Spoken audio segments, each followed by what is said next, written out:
ہم رب کے حضور اگر جھک جائیں، اللہ کے حضور توبہ کرے تو ہمارا اور آپ کا پروردگار توبہ کو پسند فرماتا ہے۔ یا ایھا الذین آمنوا توبوا الی اللہ توبۃ نصوحا، اللہ فرماتا ہے بندہ وہ توبہ کرے جس توبہ کے بعد گناہ کی جانب موڑ کر نہ دیکھے۔ حضور فرماتے ہیں اس طرح کا توبہ اگر بندہ کرتا ہے تو پھر اس کا مسئلہ کچھ اور نہیں، یہ ہے التائب من الذنب کمن لا ذنب لہ، گناہوں سے توبہ کرنے والا ایسا پاک ہوتا ہے، ایسا پاک ہوتا ہے جیسا کہ اس نے گناہ ہی نہ کیا۔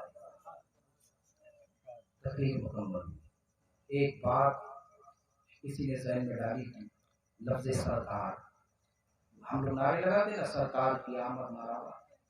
حضور صلی اللہ علیہ وسلم کے لیے سرکار کا لفظ بولنا تعظیم کے لیے، اس کے لیے ہے جس طرح ہم کسی کو آپ بولتے ہیں، حضور بولتے ہیں، اسی طرح رسول کائنات صلی اللہ علیہ وسلم کو سرکار بولا جاتا ہے۔ سرکار کے بہت سارے معنی ہیں، جن معنوں میں سے کوئی ایک بھی معنی کسی حقارت کی جانب نہیں ہے، اور تمام فقہا فرماتے ہیں جس لفظ کے دو معنی ہوں، ایک معنی اچھائی کا ہو، ایک معنی برائی کا ہو، تو حضور کے لیے نہیں بولا جائے۔